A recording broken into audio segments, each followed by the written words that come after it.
اچھا اب آ جائیے عورت کی آواز سے متعلق فقہی احکام. اس میں بہت سے اہم مسائل جو ہیں وہ آئیں گے.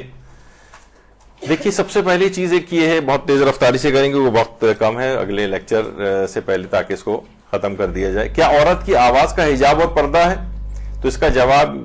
کچھ ایک قول بہت ابتدائی علماء کا ملتا ہے کہ جو کہ اہل سنت میں بھی تھا قول, اور بعض بہت شاذ قول ہے کہ عورت کی آواز کا بھی پردہ ہے کہ نامحرم تک اس کی آواز نہ جائے. لیکن بہرحال عورت کی آواز کا حجاب اور پردہ نہیں ہے. اور قرآن کی جو آیت ہے اس سلسلے میں کہ اے نبی کی بیویوں اگر تم تقوی اختیار کرو تو تمہارا مرتبہ کسی عام عورتوں جیسا نہیں ہے, لہٰذا کسی آدمی سے لگی لپٹی بات نہ کرنا کہ جس کے دل میں بیماریوں سے لالچ پیدا ہو جائے, اور ہمیشہ نیک بات کیا کرو. تو یہاں پر بھی علماء اس آیت سے استفادہ کرتے ہوئے کہہ رہے ہیں کہ یہاں مطلق طور پر منع نہیں کیا گیا کہ عورت, یعنی ورنہ یہاں پر حکم دے دیتا اللہ کہ عورت نامحرم کو اپنی آواز نہ سنائے. یہاں صرف یہ کہا گیا ہے کہ اس طرح کے جملے یا ایسے لہجہ اختیار نہ کرو کہ نامحرم کے دل میں کوئی برائی کا خیال پیدا ہو. اس کا مطلب ہے اسی آیت سے یہ بات پتہ چلتی ہے کہ عورت کی آواز کا پردہ نہیں ہے, ورنہ مطلق طور پر یہاں پر منع کر دیا جاتا. یہ ہے 34 نمبر کی آیت ہے, اور مجھے اس وقت سورہ اس کا یاد نہیں رہا ہے کیا ہے, لیکن اس کے اندر یہ یا نساء النبی لستن کاحد من النساء ان اتقیتن فلا تغضان بالقول. تو یہ والی آیت اگر آپ جا کر سرچ کریں تو آپ کو مل جائے گی. تو اس میں خاص طور پر کہ عورت کی آواز کا پردہ نہیں ہے. اور اس کی مثال وہ بھی ہے کہ ظاہر ہے کہ دربار خلافت میں حضرت زہرا سلام اللہ علیہ نے جو خطبے دیے, اللہم صلی علی محمد وعلی محمد, اور اسی طریقے سے حضرت زینب سلام اللہ علیہ اور حضرت ام کلثوم سلام اللہ علیہ, اللہم صلی علی محمد وعلی محمد, ان کے بھی درباروں اور بازاروں میں جو خطبے تھے اس کے اندر بھی آپ نے دیکھا کہ وہ نامحرموں کے سامنے ہی دیے گئے تھے. اگر آواز کا پردہ ہوتا تو یہ خواتین کبھی بھی ان افراد کے سامنے ایسے خطبے نہ دیتی. اچھا البتہ عورت جو اپنی آواز نامحرم تک سنائے تو اس میں کچھ شرطوں کی پابندی کرنا ضروری ہے. اچھا اب ویسے تو ذرا مشکل سے الفاظ ہیں, لیکن ابھی میں جب ایکسپلین کروں گا تو وہ واضح ہو جائیں گے. مثلا شرطیں کہ عورت کی ترقیق القول نہ ہو, تلین کلام نہ ہو, تحسین الصوت نہ ہو, مہیج نہ ہو, باعث لذت و ریبہ نہ ہو, یعنی بہت ساری اس کی شرطیں. جیسے اب اس میں ترقیق القول یعنی آواز کو عورت باریک نہ بنائے, بہت باریک بنا رہی ہے, بہت بناوٹ, کیونکہ بہت سی خواتین کا یعنی بعض اوقات سننے میں آتا ہے کہ وہ اپنی آواز کو بہت اس طرح سے بنا کے پیش کر رہی ہوتی ہیں. بہت سے آڈیشنز لیے جاتے ہیں آواز کے, ایف ایم ریڈیو اور فلاں اور یہ وہ, کیا آواز یعنی ان کی یا ریسپشنسٹ رکھی جاتی ہیں یا اس طرح سے ان کی, یعنی بلکہ بہت سی خواتین ذرا بناوٹی لہجہ بھی اپنا اس طرح سے بنا لیتی ہیں, کچھ خاص انگریزی بولنے میں کوئی بناوٹی لہجہ, یا بہرحال اپنی آواز کو اس طرح سے بنانا کہ یعنی آواز کو بہت باریک بنایا جائے, یہ بھی نہیں ہونا چاہیے, ترقیق القول نہ ہو. تلین الکلام, آواز کو بہت نرم اور ملائم نہ بنایا جائے, یہ دوسرا اس میں شرط ہے. تیسری چیز ہے تحسین الصوت, آواز کو خوبصورت نہ بنایا جائے. اپنی آواز کو بہت خوبصورت بنا کر پیش کرنا بعض اوقات یہ بھی ہوتا ہے, تو یہ سب جو ہے نا برائی کی طرف لے جانے والی چیزیں. اور مہیج للسامع نہ ہو, یعنی سننے والا جو ہے اس کے منفی جذبات کو ابھارنے والی نہ بنے وہ, اور کہ وہ اس کے لیے منفی طور پر وہ اس سے لذت حاصل کرے اس آواز سے, یا یہ کہ باعث فتنہ اخلاقی نہ ہو اس کے لیے مستقبل میں بھی, یعنی کسی گناہ میں پڑنے کا, ریبہ کہتے ہیں, مستقبل میں بھی کسی گناہ میں پڑنے کا اس کے امکان نہ ہو. عام طور پر بعض خواتین جن کی جو منفی خیالات ہوتے ہیں تو اس طرح سے اپنی آواز کو بنانا نامحرم کو لبھانے کے لیے, چاہے وہ کمپنی کی طرف سے ہو کہ جناب کسی پروڈکٹ کو سیل کرنی ہے یا کچھ اور انشورنس پالیسی بیچنی ہے یا کوئی بھی اس طرح کی بہت ساری چیزیں ہوتی ہیں, تو یہ تمام شرطوں کا خیال رکھنا چاہیے کہ ترقیق القول, آواز کو باریک نہ بنائے, تلین الکلام, آواز کو ملائم نہ بنائے, تحسین الصوت, بہت اپنی آواز کو خوبصورت نہ بنائے, اور لذت والی اور گناہ میں لوگوں کو ڈالنے والی یا فتنہ اخلاقی کا باعث بننے والی یہ والی آواز اس کی نہیں ہونی چاہیے. کہ منفی اگر کسی کے دماغ میں اس کے خیالات پیدا ہو رہے ہیں تو پھر ایسی آواز کو اس سے اجتناب کرنا پڑے گا, یعنی اس میں اگر برائی کے یہ پہلو سب آ رہے ہوں اگر. اچھا، اب نامحرم اگر موجود ہے تو عورت کا بلند آواز سے نماز پڑھنا کیسا ہے؟ تو اس میں زیادہ تر کچھ علماء بلکہ اس میں تھوڑے سے الگ ہیں. مثلا آیت اللہ خو یہ فرماتے تھے کہ احتیاط واجب ہے کہ نامحرم سننے والا موجود ہے تو بلند آواز سے پڑھی جانے والی نمازیں عورت آہستہ آواز میں پڑھے. آہستہ جو پڑھی جاتی ہیں انہیں تو آہستہ پڑھنا ہی ہے مرد اور عورت دونوں کو، لیکن جو بلند آواز سے پڑھی جانے والی نمازیں ہیں عورتوں کے لیے اختیار ہے کہ وہ چاہے بلند پڑھیں چاہے آہستہ پڑھیں، بالجہر بھی پڑھ سکتی ہیں. لیکن اگر نامحرم موجود ہے تو آگو خوئی یہ فرماتے تھے احتیاط واجب یہ ہے کہ عورت اس وقت پھر بلند آواز سے پڑھی جانے والی نمازیں بھی آہستہ پڑھے. آیت اللہ وحید خراسانی یہ فرماتے ہیں کہ اگر برائی میں ایسی آواز اچھی آواز کے ساتھ وہ پڑھ رہی کہ دوسرے کو برائی میں ڈالنا اس کا ارادہ بن رہا ہے تو فرماتے ہیں کہ نماز بھی اس کی باطل ہو جائے گی. گناہ بھی ہے اور نماز بھی اس کی باطل ہے کیونکہ قصد قربت کے برخلاف جا رہا ہے. اچھا، اور مثلا عورت کسی جگہ نماز پڑھی اور نامحرم سننے والے وہاں پر جو ہے وہ موجود ہیں. آغا سیستانی فرماتے ہیں کہ نماز پڑھنے کے دوران اگر کوئی نامحرم سن رہا ہے تو کوئی حرج نہیں ہے، لیکن اپنی آواز کو اس طرح سے نازک اور خوبصورت نہ بنائے کہ معمولاً وہ ہیجان آور ہو. یعنی آواز کو نماز کی قرات میں ایسی ہیجان آور یا اس طرح سے یعنی منفی جذبات کسی کے سے جو بھڑکنے لگیں اس طرح کی آواز نہ بنائے. فرماتے پھر احتیاط واجب یہ ہے. ایک اور فتوے میں فرمایا کہ پھر احتیاط واجب ہے کہ آہستہ ہی آواز کے اندر پڑے. البتہ اگر اس مسئلے میں اس احتیاط واجب میں وہ رجوع کرنا چاہے تو آیت اللہ اسحاق فیاض کی طرف رجوع کر سکتی ہیں جو فرماتے ہیں کہ نامحرم کے حوالے سے عورت کی آواز کا کوئی مسئلہ نہیں ہے. یعنی نماز اگر وہ پڑھ رہی ہے بلند آواز سے پڑھی جانے والی نمازیں تو وہ چاہے یعنی ان کی طرف رجوع کر لیا جائے. فرماتے ہیں کہ نہیں، عورت کو بہرحال آواز کا کوئی مسئلہ دوران نماز نہیں. تو آغا سیستانی کے نزدیک بھی نہیں ہے، لیکن وہ فرماتے ہیں بشرطے اس میں اپنی آواز کو بہت ہی نازک یعنی باریک اور خوبصورت تحسین الصوت جو ابھی آپ نے سنا یہ اس طرح کے نہ بنائے کہ اس کے منفی جذبات ابھریں. اچھا، یہ بہت سی جگہوں پہ یہ سب آتا ہے، اس کا مطلب یہ پاسبلٹیز ساری ہیں. لوگ عام طور پر خواتین کہتی ہیں بھائی ایسا کون مرد ہوگا جو ہماری نماز کی آواز سن کر، تو مردوں کے بیمار ذہن جو ہیں وہ اس طرح کی پاسبلٹیز رکھتے ہیں. تو اسی وجہ سے عورت کو یہ والی احتیاط کرائی گئی کہ وہ میرا جسم میری مرضی والی خاتون کہتی ہیں کہ ہر کام یہ مرد حضرات خود کریں. خود کیوں ایسا کر رہے ہیں؟ وہ ان کی الگ ذمہ داری، لیکن آپ کی ذمہ داری بھی بن جاتی ہے پھر کہ آپ ان کو اس گناہ کی طرف نہ پہنچنے دیں. اچھا، پھر کیا کوئی عورت نامحرم سے قرآن پڑھنا سیکھ سکتی ہے؟ تو اگر کوئی اس میں برائی کا پہلو نظر نہیں آ رہا ہے یعنی کوئی بگڑنے کا کوئی امکان نہیں ہے تو وہ قرآن پڑھنا سیکھ سکتی ہے. البتہ بہرحال یہ ہے کہ جہاں عورت اور مرد کا اس طرح سے چاہے وہ استاد اور شاگرد کے طور پر ہو، اکیلے بیٹھ کے پڑھ رہے ہوں یا کچھ نہ کچھ برائی کا پہلو اس کے اندر آ جاتا ہے. جب بھی کہا جاتا ہے بزرگوں کے اقوال میں کسی جگہ پر ہے کہ یعنی شیطان کہتا ہے کہ خواہ کسی جگہ کوئی عارف اور عارفہ ہی کسی جگہ پہ ہوں اور تنہا ہوں تو تیسرا کوئی درمیان میں جو ہوتا ہے وہ صرف میں ہوتا ہوں. شیطان کا جملہ کہیں سے میں نے کہیں پڑھا تھا. تو بہرحال یہ کہ احتیاط کرنی چاہیے کہ اس طرح سے براہ راست کسی تنہائی میں ٹیوشن وغیرہ پڑھانا اور یہ اس طرح سے نامحرم کو یعنی یا تو یہ کہ اجتماع ہو یا کچھ جہاں اس قسم کا کوئی پہلو نہ ہو تو وہاں عورت قرآن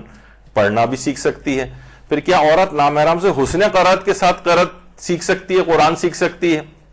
اس کا بھی یہی ہے کہ اگر کوئی برائی والے میں پڑھنے کا امکان نہیں ہے تو سیکھ سکتی ہے، لیکن احتیاط کرنا اس میں بھی بہتر ہے.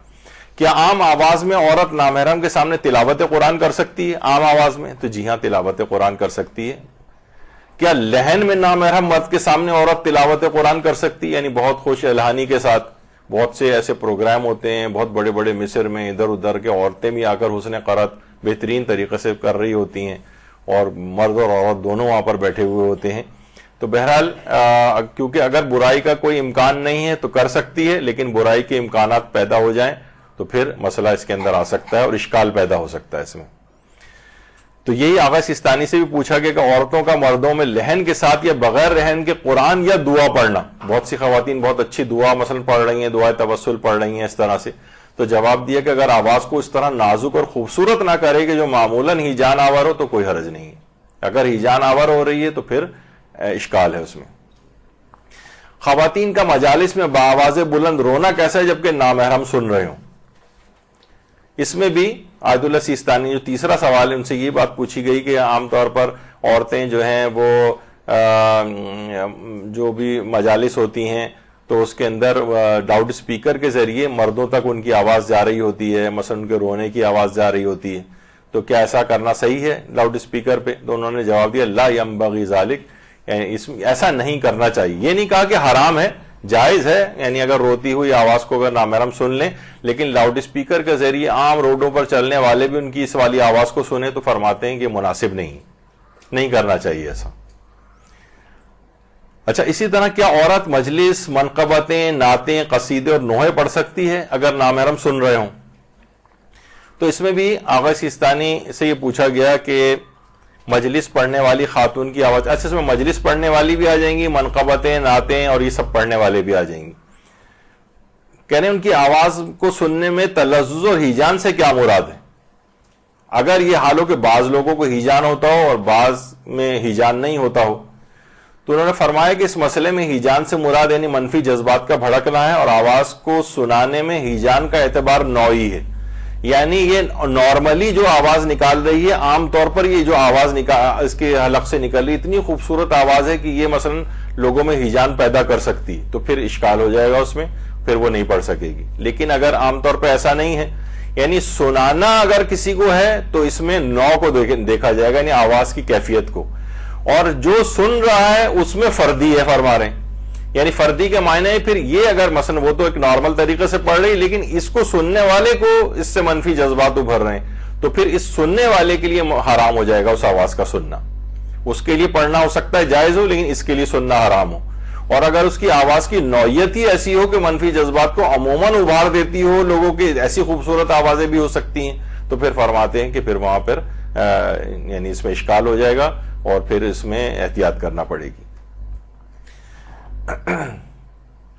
اور یہ بھی فرمایا ایک استفتاء میں ان میں کہ عورت کی آواز کا حجاب نہیں ہے،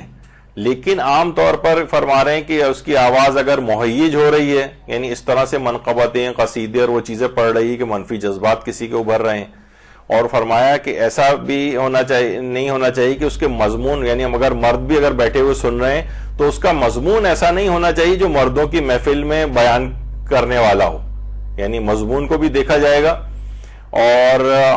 یہ بھی پوچھا گیا ہے ان سے کہ اگر عورت اور مرد سب ساتھ بیٹھے ہوئے ہیں تو انہوں نے یہ بھی فرمایا کہ پھر ایسا اختلاط نہیں ہونا چاہیے، ایسی مکس گیدرنگ نہیں ہونی چاہیے جو کہ حرام ہو، یعنی اس کا بھی خیال رکھا جائے گا اس کے اندر. پھر سوشل میڈیا پر خواتین کا میک اپ وغیرہ کے ساتھ آ کر مجالس و نوحہ اور قصائد پڑھنا، عام طور پر جو اس طرح کے اپلوڈ وغیرہ کر دیتی ہیں اس میں ان کے چہرے بھی آ رہے ہوتے ہیں، تو اس کے اندر میک اپ، بہت بھڑکیلے لباس، بہت سی خواتین نعتیں پڑھنے والی ہیں، بہت سی قصیدے پڑھنے والی ہیں، اور وہ بہت زیادہ تیار ہو کے جو ہے اگر وہ بیٹھ کے کر رہی ہیں تو نامحرم کے سامنے اپنی اس طرح سے زینت کر کے بھی نہیں آ سکتے میک اپ میں. تو آواز کا مسئلہ تو وہ آپ نے سن لیا، اس میں تو ایک اور حرام اور شامل ہو جائے گا کہ نامحرم کے سامنے میک اپ کر کے آنا، تو یہ حرمت اس کی اور بڑھ سکتی ہے، تو پھر اس میں احتیاط کرنی پڑے گی. تو یہ سوال پوچھا گیا آغا سیستانی سے، کیا مجلس اعضاء اور مرثیہ اور نوحہ پڑھنے والی خاتون کے لیے اپنی آواز غیر مرد کو سنانا جائز ہے، اور کیا مرد کے لیے اسے سننا جائز ہے؟ اور سماع غیر متعمد یعنی بغیر ارادے کے سننا، جیسا کہ اگر پڑوس میں خواتین کی مجلس ہو اور کوئی مرد اپنے گھر میں بیٹھا ہو اور اس کو آواز آ رہی ہو تو اس کو سننے کا کیا حکم ہے؟ تو انہوں نے جواب دیا کہ اگر آواز میں باریکی، خوبصورتی، بناوٹ اور ہیجان انگیزی نہ ہو تو خاتون کے لیے اپنی آواز سنانا جائز ہے. البتہ مرد کے لیے اس کی آواز کو سننا اس وقت جائز ہے جب شہوت انگیز نہ ہو، دل میں کوئی میل نہ آئے اور وہ اپنے نفس پر حرام میں مبتلا ہونے کا خوف بھی نہ رکھتا ہو. البتہ ایسا ہونے کا اگر اسے فقط شک ہے کہ پتہ نہیں یہ میں برا میں پڑھ رہا ہوں نہیں پڑھ رہا، تو فرما رہے صورت میں احتیاط ہی مناسب ہے، یعنی نہیں سنے، بلکہ بہتر ہے کہ بغیر ضرورت کے نہ سنا جائے اور بغیر ضرورت کے نہ سنایا جائے اور نہ ہی سنا جائے. یعنی ایسی کیا ضرورت پیش آ رہی ہے کہ ہمیں ہر مرد کو جو ہے وہ اپنی آواز کو سنانا ہی ہے؟ ایسی کوئی ضرورت بھی نہیں ہے. فرما رہے ہیں کہ بہتر اور مناسب یہی ہے، حرام تو نہیں ہے لیکن بہتر اور مناسب یہی ہے کہ بلا ضرورت نہ تو سنایا جائے اور نہ ہی سنا جائے. خواتین کا گانوں کی طرز پر قصائد پڑھنا کیسا ہے؟ تو گانوں کی طرز پر قصائد کا پڑھنا عام طور پر بہت سی تقریبات میں ہوتا ہے ایسا کہ آغا سیستانی نے اسے پوچھا گیا کہ شادی بیاہ کے رسم و رواج میں آپ دیندار جوانوں کو کیا نصیحت فرماتے ہیں، تو آپ نے فرمایا کہ نصیحت یہ ہے، ہدایت یہ ہے کہ ہر قسم کی حرام خوشی سے پرہیز کیا جائے، اس طرح ہر اس کام سے بچا جائے جو باعث اشکال شرعی ہو، خاص طور پر ایسے کام جو بعض دینداروں کی محافل میں بھی ہو جاتے ہیں، جیسے خاتون کا مدح اہل بیت میں قصیدوں کو غنا کے لحن میں پڑھنا، یہ محل اشکال ہے، یعنی احتیاط واجب ہے۔ اور فرماتے ہیں جیسا کہ عام طور پر شادی کی محافل میں ہوتا ہے، اس کے ساتھ موسیقی دف بھی شامل ہو جاتی ہے تو پھر قطعاً حرام ہی ہے، اگر اس کے ساتھ موسیقی نہ ہو تب بھی احوط یہ ہے کہ اس سے اجتناب کیا جائے، یعنی گانوں کے طرز پر قصیدے وغیرہ کے سلسلے میں انہوں نے احتیاط واجب لگا کر منع کیا ہے۔ اچھا، شادی بیاہ کے موقع پر عورتوں کا گانا گانا، دیکھیے ایک بہت تیزی کے ساتھ جاؤں گا، اگرچہ اس پہ 10-15 منٹ کم سے کم سمجھانے کے لیے چاہیے، لیکن اگلا لیکچر تاکہ خراب نہ ہو۔ تو شادی کے موقع پر عورتوں کا جو گانا گانا اور آواز کا جو مسئلہ ہے، یعنی ایک تو وہ ہے جو کہ حرام کی حد تک گانا کوئی نہیں پہنچ رہا ہے، مثلا پہلے زمانے میں تھا، اب تو مجھے پتہ بھی نہیں، نہ میں اس قسم کی کسی اس میں کبھی گیا ہوں، کہ سننے میں آتا ہے خواتین وہ جو بس ایک ڈھول لے کے بیٹھ جاتی تھیں اور اس کے اوپر دولہا والوں کے طوطے اڑ گئے وغیرہ ٹائپ کی چیزیں جو ہوتی تھی، تو اس چلیں یہ نہ کسی گانے غنا کے اس کے اندر آتا تھا، تو یہ اس حد تک اگر پڑھا جا رہا ہو تو یہ آغا سیستانی بھی حرام نہیں قرار دیتے، لیکن اس میں اور چیزیں جو لوازمات شامل ہو جاتے ہیں ممکن ہے اس سے حرام ہو جائے۔ ایک مسئلہ اور بتا دیا جائے، فقہا میں ایک چیز بہت مشہور ہے، اگرچہ آغا سیستانی کا ایک مسئلہ ایک الگ سے ہے، وہ میں بھی آگے چل کے بتا دوں گا، لیکن فقہا کی اکثریت یہ کہتی ہے کہ شادی بیاہ کے موقع پر چند شرائط کے ساتھ عورتوں کا گانا گانا جائز ہے۔ گانا گانا، اچھا یہ عام وہ والا گانا نہیں جو بھی میں نے کہا جس میں طوطے اڑنے والا جو تھا، یعنی جو باقاعدہ پکا جو حرام گانا ہے، وہ بھی کہا ہے کہ شادی بیاہ کے موقع پر جائز ہے، لیکن کچھ شرطوں کے ساتھ جائز ہے۔ شرط کیا ہے؟ سب سے پہلے تو شرط یہ کہ آلات موسیقی لہوی ساتھ میں نہ بجائی جائیں، یعنی بالکل موسیقی حرام نکال دی جائے اس میں سے۔ دوسری شرط یہ ہے کہ مردوں کے کان تک آواز نہ پہنچے، محرم نامحرم والا نہیں، مردوں کو کوئی سا بھی مرد اس کے کان تک آواز نہیں جانی چاہیے۔ اب ایسا کون سا ساؤنڈ پروف کمرہ پہلے بنانا پڑے گا تو یہ مردوں کان تک آواز نہ جائے۔ مردوں کی اس مقام پر آمد و رفت بھی نہ ہو، آپ نے سب کو دے دیے ایئر پلگز جو ہیں کانوں میں لگا لیں مرد، لیکن گزر رہے ہیں وہاں سے، کانوں میں آواز نہیں جا رہی، گزر رہے ہیں اطراف میں، تب بھی فرماتے ہیں کہ نہیں، آمد و رفت بھی نہیں ہونی چاہیے، نہ کانوں تک آواز جائے نہ آمد و رفت ہو ان کی وہاں پر۔ اور گانے کی جو شاعری ہے وہ فحش اور حرام نہ ہو، اس پہ خود ایک ہے کہ شاعری کی کون کون سی اقسام ہے، اشعار حق اشعار باطل، اس میں بھی میں نہیں جا رہا، لیکن فحش قسم کی شاعری یہ حرام اس میں نہیں آنی چاہیے۔ غنا کے ساتھ کوئی رقص وغیرہ ٹائپ کی چیزیں نہ ہو کہ وہ مثلا وہ لکڑیاں لے کے اور ڈانس ایک دوسرے کو بجا کے کرنا اور اس طرح سے، تو غنا کے ساتھ کوئی رقص جیسا کوئی حرام بھی نہیں ہونا چاہیے۔ اور تکلم بالباطل بھی نہ ہو، سننے میں آتا ہے کہ بہت سے اس کے اندر یہ ہوتا ہے کہ جناب وہ ایک دوسرے کو گالیاں دی جاتی تھیں، اس کے اندر کچھ ایسے اشعار ہوتے تھے کہ جو کہ توہین کا باعث اور یا جس کو تکلم بالباطل، یعنی ایک تو فحش چیزیں ہیں وہ بھی اسی کے اندر آتی ہیں، اور کچھ جھوٹ یا کچھ ایسی چیزیں جس میں گالیاں ٹائپ کی چیز شامل ہو، یہ سب بھی نہ ہو۔ اور یہ پھر یہ کہ ان تمام شرائط کے ساتھ اس غنا کی اجازت فقط عورتوں کے لیے، یعنی مرد ان تمام شرائط کا خیال کر بھی لیں تب بھی مردوں کو اس کی اجازت نہیں ہے۔ اور لیکن آیت اللہ سیستانی فرماتے ہیں احتیاط واجب کی بنا پر یہ سب شرطیں بھی پوری ہو جائیں تب بھی اجازت نہیں ہے۔ سارا آپ کے جتنا آپ کے ارمان تھے وہ سب اس میں آخر میں نکل گئے۔ تو بہرحال یہ ہے کہ احتیاط واجب کی بنا، آغا سیستانی کا جب بالکل ایک الگ نظریہ ہے، وہ فرماتے ہیں کہ نہیں یہ سب شرطیں بھی پوری ہو جائیں تب بھی فرماتے ہیں کہ نہیں اس کی اجازت نہیں، لیکن فقہا کی ایک تعداد ایسی رہی ہے کہ جو اس کی اجازت دیتی ہے، بھی عورت کی آواز سے متعلق ہے کہ شادی بیاہ کے مسئلے میں عورت کے لیے گانا گانے کی اجازت۔ شاعری میں مثلا یہ تھا کہ پہلے زمانے میں وہ تھا کہ جناب کسی بھی رخصت ہونے والی لڑکی کے غم کے جذبات کا اظہار، اس کے گھر سے والدین کے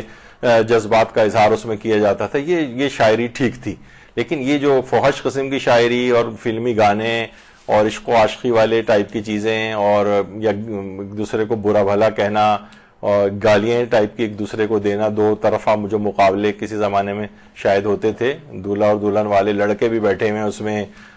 اختلاط بھی ہو رہا ہے، یعنی اب تو خیر بہت بڑا حرام کاموں کا ایک مجموعہ بن گیا ہے اس طرح کی جو تقریبات ہیں۔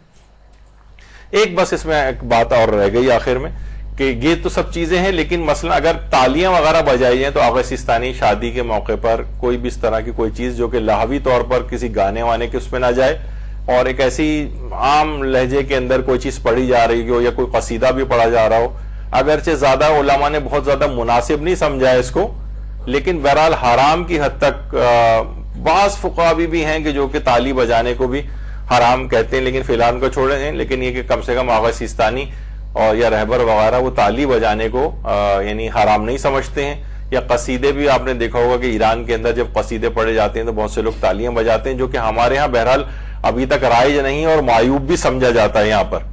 اور خاص طور پر امام، بہت سے علماء نے یہ کہا ہے کہ جائز ہے لیکن امام بارگاہوں کے اندر مقدس مقامات پر یہ والا کام نہ کیا جائے۔ تو بہرحال لیکن تالی بجانا عام طور پر ان چیزوں کے ساتھ اس میں حرام کی حد تک ممانعت وارد نہیں ہوئی ہے، لیکن اس میں مشورہ یہی ہے نہ اس کو رائج کیا جائے، کیونکہ پھر آگے بڑھتا معاملہ پھر جو ہے نا وہ اس میں مزید حرام شامل ہوتے چلے جاتے ہیں، تو ابتدائی میں اس کو روک دینا چاہیے۔ تو عورت کی آواز کے لحاظ سے پردے کی کچھ مختصرانہ احکام، شاید یہ میں بہت ہی تیز رفتاری کے ساتھ گیا، ورنہ پورا میں 1 گھنٹہ بھی اس پہ لے سکتا تھا، اس میں مگر باتیں اور بھی تھیں، لیکن اتنا وقت نہیں ہے، اور اگلی دفعہ انشاءاللہ کسی نئے موضوع پر گفتگو شروع کرنی ہے۔ تو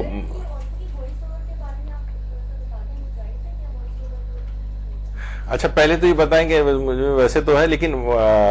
اس میں آپ اس کو کیا سمجھتی ہیں وائس اوور کو، کیا ہے یہ؟ ہاں تو وہ اس میں بہت تفصیل ہے ذرا، تو اس کو انشاءاللہ اگلی کسی اس میں رکھ لیں ہم، لیکن کیونکہ وقت ہو گیا ہے، وہ دوسرا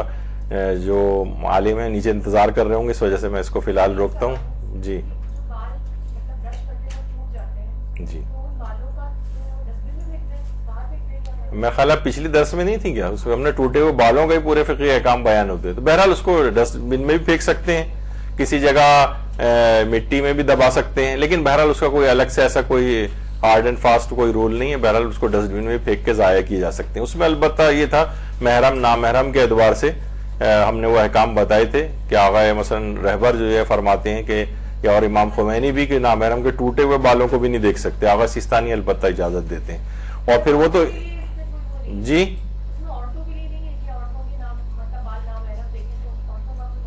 عورتوں کے لیے مسئلہ نہیں کہ نامحرم کے بال تو اصلاً بھی جب سر میں لگے ہوں تب بھی عورتیں دیکھ سکتی ہیں مردوں کے،